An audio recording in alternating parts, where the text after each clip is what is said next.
Bonsoir et bienvenue dans votre journal du 12 mai 2016. Sans plus tarder, découvrons les titres que nous développerons au cours de cette édition. Les professionnels du BTP se sont mobilisés pour alerter sur la crise que traverse leur secteur. Ce matin, une convention tripartite a été signée en faveur de l'insertion des jeunes martiniquais. Les avocats du barreau de Martinique ont offert gracieusement leurs services pour aider les contribuables à déclarer leurs impôts. La CGSS de Martinique aide les entreprises à lutter contre les violences sur le lieu de travail. Et la résidence Alicaire a été inaugurée ce matin. Ce sont 16 logements sociaux pour les familles à revenus modestes. Après une campagne d'affichage 4x3 il y a quelques semaines, les professionnels du BTP entendaient adresser une nouvelle sommation aux autorités publiques face à la crise que connaît leur secteur. Ce matin, dès 6 heures, un convoi d'une soixantaine de camions, camionnettes, engins de chantier public est parti de la Pointe des Carrières à Fort-de-France et s'est rendu à la préfecture puis à la CTM. Il y a deux raisons à notre mobilisation. La première, c'est qu'aujourd'hui, on ne sait pas ce qu'on va faire demain. C'est-à-dire qu'il n'y a pas de boulot. C'est l'une des raisons, mais je mettrai en numéro 1 et en numéro 1 le fait qu'il y a beaucoup de créances qui ne sont pas honorées. Les entreprises ont travaillé et ne sont pas payées. Ça dure 6 mois, ça dure 1 an et les entreprises ne sont pas payées. Et aujourd'hui, ça conduit à des situations extrêmement graves et difficiles parce qu'on réduit le personnel, on n'arrive pas à payer les charges, on n'arrive pas à payer les salaires. Et ça devient extrêmement difficile. Qui ne paye pas, la CTM ne paye pas. Enfin, la CTM, c'est la nouvelle CTM, mais il y avait la région, le conseil général, les mairies, l'État également. Et ce qui nous conduit à ne pas pouvoir payer la sécurité sociale, ce qui nous conduit à ne pas pouvoir payer le RSI, etc. Et on a des huissiers dans nos entreprises tous les jours. Aujourd'hui, la problématique, elle est un petit peu compliquée, j'avoue.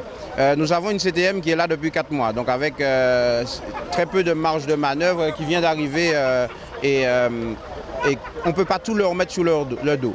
Nous avons l'État qui doit faire son boulot au niveau de tout ce qui est déblocage des logements sociaux pour qu'on puisse enfin avoir du démarrage de logements sociaux et créer de l'emploi et créer également de l'activité pour nos entreprises.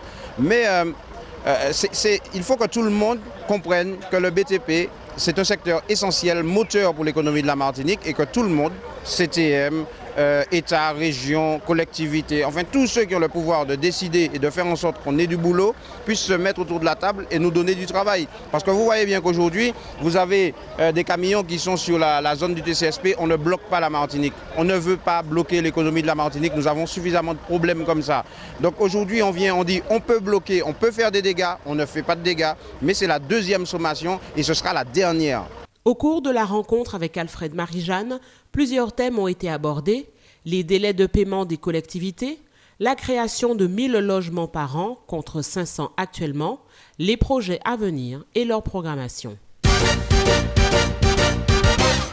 Afin de permettre aux jeunes d'accéder à l'emploi de manière pérenne, l'État, représenté par le préfet de la Martinique Fabrice Rigoulet-Rose et la FTPE ont décidé, par la signature d'une convention, de mettre en cohérence deux dispositifs pour permettre une mise en relation entre les acteurs qui œuvrent pour l'insertion des jeunes. Écoutons Fabrice Rigoulet-Rose qui nous en dit un peu plus sur cette signature de convention. Alors effectivement, une signature unissant la volonté partagée de la FTPE au titre de l'organisation patronale des missions locales, celles du Nord, du Centre et du Sud, et de l'État, de pouvoir promouvoir deux dispositifs qui sont fondamentaux pour notamment les jeunes en Martinique. C'est celui d'une part du parrainage, qui met en relation un chef d'entreprise qui accepte de prendre sur son temps pour finalement coacher, pour dire les choses simplement, un jeune et lui faire partager son expérience. Ça, c'est le premier terme de la convention sur le parrainage. Et la FTPE s'est engagée, au nom de ses adhérents, à pouvoir accueillir 50 jeunes cette année au titre du parrainage. Le second dispositif, c'est ce qu'on appelle la garantie jeune, qui est un dispositif là aussi qui permet à un jeune, notamment pour ceux qui sont les plus éloignés de l'emploi ou les plus en situation de fragilité, de reconstruire avec les missions locales un parcours qui leur permette ensuite de pouvoir entrer dans le monde du travail armés de tout ce qui est nécessaire pour pouvoir finalement satisfaire la relation qu'ils ont avec leurs employeurs. Donc là aussi, la FTPE, dont je salue l'engagement, parce que c'est un vrai engagement. à la fois celui d'être marin ou parrain, comme celui d'être employeur d'un jeune et accompagnant un jeune en garantie jeune, ont accepté, la FTPE a accepté pour cette année de pouvoir se fixer un objectif de 50. Alors c'est des objectifs minimaux, bien sûr. Les ambitions, elles sont plus fortes et elles sont partagées, que ce soit par la FTPE ou l'État. En quoi s'engage la FTPE dans le cadre de ce partenariat? Donc la FTPE a décidé de s'engager pour l'emploi auprès des services de la préfecture et donc de la préfecture, des missions locales du centre, du nord et du sud pour favoriser l'insertion des jeunes de la Martinique. Donc nos engagements, c'est d'ouvrir l'accès à notre réseau, donc d'assurer la mise en relation des chefs d'entreprise qui sont adhérents à la FTPE. Donc aujourd'hui, c'est plus de 460 entreprises. Et les missions locales qui chapeautent les jeunes en fonction de leur secteur géographique. Donc nous avons nous sommes engagés sur la mise, le placement de 50 jeunes qui seront coachés par les chefs d'entreprise et également 50 filleuls et 50 mises en situation en milieu professionnel, c'est-à-dire que 50 jeunes auront la possibilité, la chance d'être accueillis par le chef d'entreprise au sein de sa structure et d'être coachés par ce chef d'entreprise. Ce partenariat vise en priorité les jeunes résidant dans les quartiers prioritaires de la politique de la ville et d'autre part les jeunes bénéficiaires de la garantie jeune suivis par les missions locales. Ce jeudi 12 mai 2016 était une journée déclinée au plan national par tous les barreaux de France qui consiste à porter une assistance à la population pour l'accomplissement des formulaires fiscaux. Quel est l'objectif de ces consultations? Nous avons rencontré Moïse Georges, avocat du barreau de Fort-de-France spécialisé dans le droit fiscal. Répondons à toutes les problématiques qui nous sont soumises par les personnes qui se présentent dans le cadre de cette consultation, que je précise qui est gratuite. Donc, il s'agit simplement de les aider à accomplir leurs formalités. Il peut s'agir simplement de remplir une déclaration papier ou alors de leur permettre de résoudre certaines difficultés qu'ils ont pu rencontrer en essayant de souscrire la déclaration en ligne. Et les difficultés qui nous sont soumises sont généralement relativement simples. Il s'agit d'avoir à prendre en considération les différents revenus dont ils ont pu bénéficier au cours de l'année, notamment pour les personnes qui ont un petit logement qu'ils donnent en location et qui voudraient savoir comment intégrer ces revenus dans leurs autres revenus, qu'il s'agisse de salaire ou de pension de retraité, ou alors de tenir compte de leur situation familiale. Ils ont des enfants qui font des études, alors ils voudraient savoir comment prendre en compte la charge que ça représente pour eux, l'aide qu'ils apportent à leurs enfants qui sont en métropole ou ailleurs, et aussi des problèmes de pension, de couples séparés, enfin il y a toutes sortes de problématiques. Quelles sont les attentes des contribuables? Gisèle nous répond. Je suis venue pour savoir s'il y a des possibilités que je ne connais pas juridiquement pour me permettre de payer moins d'impôts. Bon, la déclaration par Internet est très pratique parce que j'en fais. Cependant, juridiquement, on ne connaît pas tout. Alors parfois, on peut payer des impôts et on peut parfois avoir des possibilités de payer moins d'impôts si on a des charges qu'on n'a pas pu mettre sur la fiche.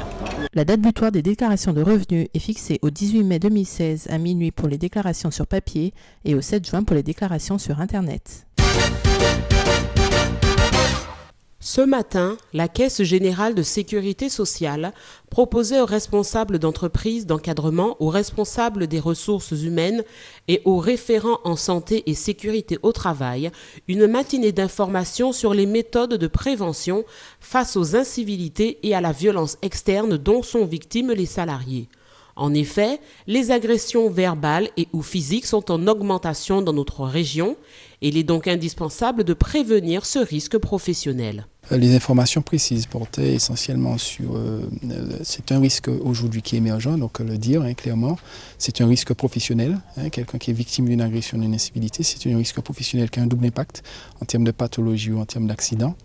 Informer aussi sur le fait que c'est un problème aujourd'hui qui n'est pas propre à la Martinique, mais c'est un problème national qui touche un certain nombre de secteurs d'activité, le secteur, les bailleurs sociaux, le transport urbain, les administrations, les commerces et oui, le secteur hospitalier.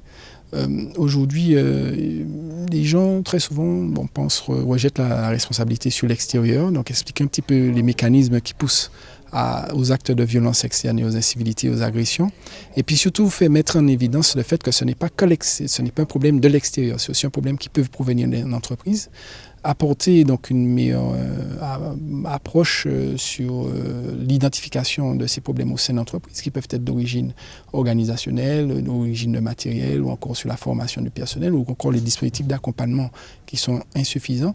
Donc mettre à leur disposition une démarche de prévention qui aujourd'hui est portée par un outil que nous mettons à disposition des entreprises qui est la grille ARVEX, anticipation, régulation, réparation de la violence externe. C'est un outil que nous avons développé localement, donc nous l'avons développé au niveau de la direction des risques professionnels à la CGSS et c'est le seul outil national qui permet aujourd'hui de permettre aux chefs d'entreprise d'avoir une visibilité sur la maîtrise de ce risque. Les incivilités et la violence externe ont des répercussions humaines, économiques et sociétales importantes.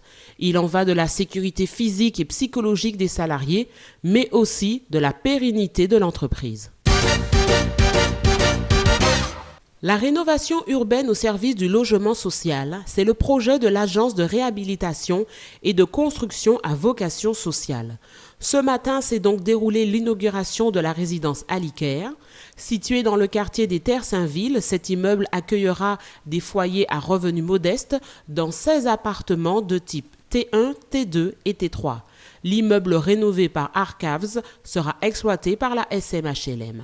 Ce bâtiment, qui était anciennement la direction de la jeunesse et sport, était un bâtiment qui est inoccupé depuis 2011, qui était donc vacant et dégradé. Et nous avons, avec notre équipe de maîtrise d'œuvre, proposé un projet de restructuration et de transformation de ce bâtiment à usage de bureaux en 16 logements sociaux que nous avions confié donc aujourd'hui à la SMHLM. Des contraintes, il y en a beaucoup, du fait déjà d'un bâtiment existant, donc on n'est pas libre de pouvoir construire ce qu'on veut.